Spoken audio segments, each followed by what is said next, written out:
I need advice on either how to get over this and move on or how to effectively talk to my mom about how much this hurts me. I'm the oldest sibling, and I had a boyfriend in high school from 15 to 18 years old. This entire relationship, I was never allowed to be in a room alone with him, go to senior prom with him, because my mom knew we would sleep in the same bed. He was never allowed over, and when he was, it had to be on my mom's time.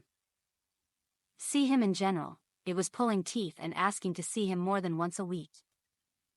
I even once got yelled at for asking to see him on his 16th birthday. Now, my younger sister, 3 years younger, is a senior in high school and has been dating a guy for a year. It's nice, but everything I listed above is not an issue for my sister.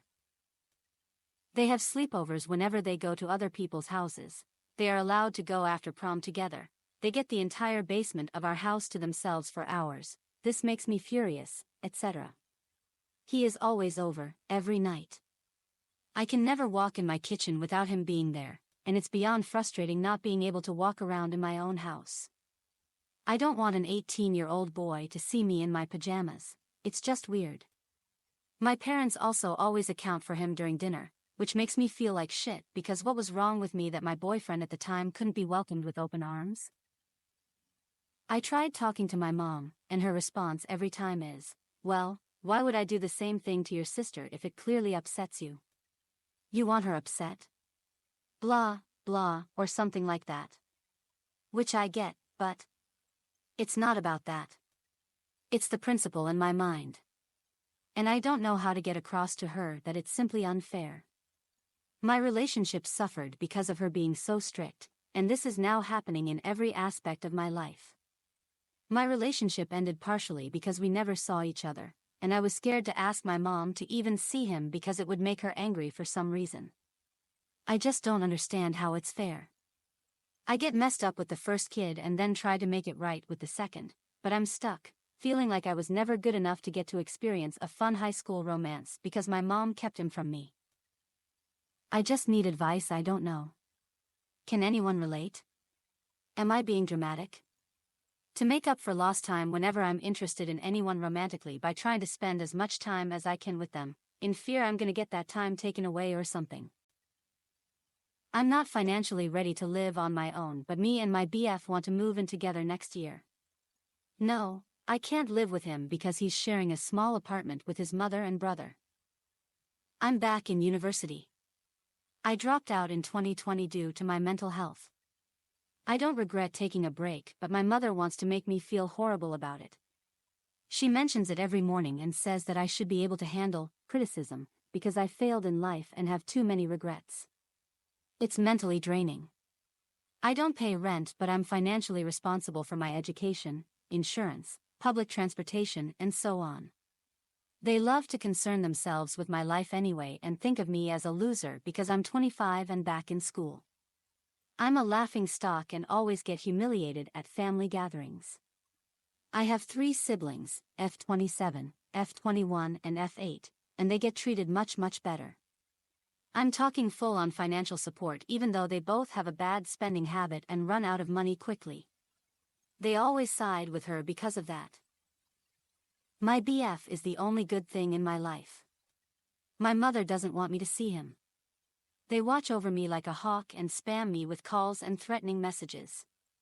My BF had to calm me down so many times because I was genuinely afraid of going home after spending the night. I bet you're just 2 losers who encourage each other to fail at whatever you do. That's what she told me the other week. We haven't spoken since and it's been more than 2 weeks. She doesn't understand why I'm distancing myself and yelled at me for being pathetic. My room is in the attic and there are 6 flights of stairs between me and their apartment. That's why I can go days without talking to her. She's also extremely stubborn and petty, so she was playing along at first. I was both mentally and physically abused growing up and I'm still afraid of them. I remember being 9 years old and having an evening study session with my mother. Those were hell. I sucked at math and she has a very short temper. I could tell that she was starting to lose her shit and I knew how this was going to end. I couldn't handle the tension and said, "If you need to beat me then please do it," and she did. I laughed when I told my sister about it. We usually laugh at those stories, but that was the first time she felt genuinely sad for me, lol. I guess she noticed that our stories were very different.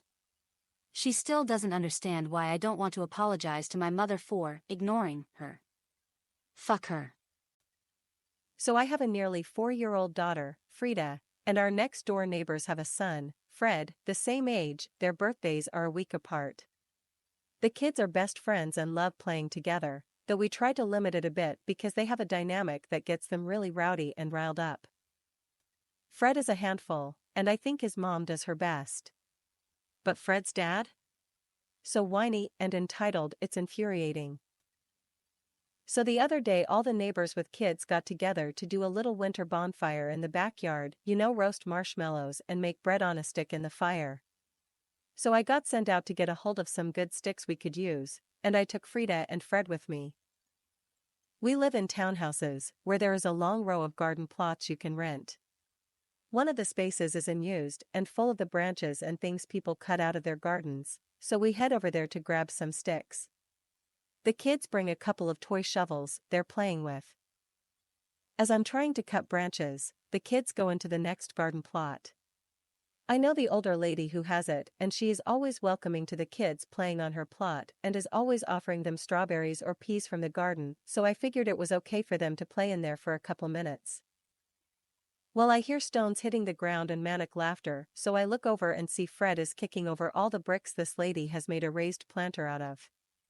Then my squealing Frida is grabbing the bricks and throwing them. I put a stop to that real fast and told them we have to rebuild the planter and that it's not okay to ruin other people's things. Fred got bored with that and found a place he could dig a hole. I told him he needed to help, but I couldn't make him. Frida helped me fix the planter and went to play with Fred when we finished. I went back into the patch of branches, cut what I needed and came back out after 3 minutes. I'd heard they were digging in some dirt and that was fine, but as I'm coming out I hear that impish "oh we know we're being naughty" giggling again. I found they had dug all the gravel out of another neighbor's garden and were flinging it all over the parking lot. This time I was pissed. Had I not just told them not to ruin other people's gardens? Now we need to clean up this mess. Not okay, guys. I told Frida to run home and get the big broom and told Fred to start shoveling gravel back in place.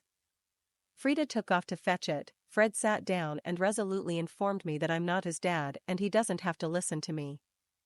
I told him that when he's with me he most certainly does, just like Frida has to listen to his parents when she's with them.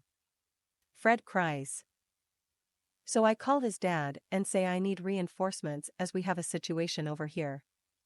Frida comes with the broom and I get her started shoveling. I'm sweeping and can see it's hard for her to understand why she has to help while Fred gets to sit and play with his shovel.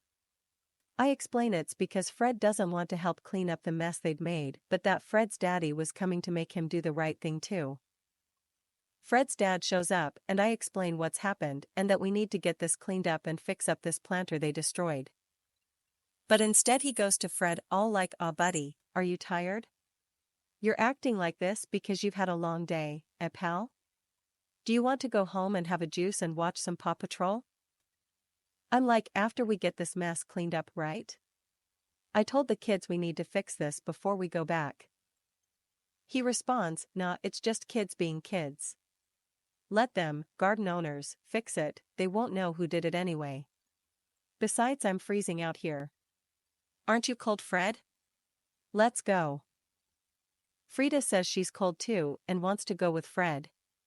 I told her that I was also cold, but we can't just leave someone's garden in ruins or leave gravel all over. So we swept and shoveled everything back in place for 20 minutes. Frida asked about why Fred didn't have to help and got to watch TV about 15 times. I could see the cogs in her little head turning trying to reason out why she was being punished while Fred got rewarded. And I just didn't know what to say to her other than in our family we take responsibility and clean up our own messes. I had to bite my tongue and not add that Fred's dad is an entitled shit and that the apple doesn't fall far from entitlement tree.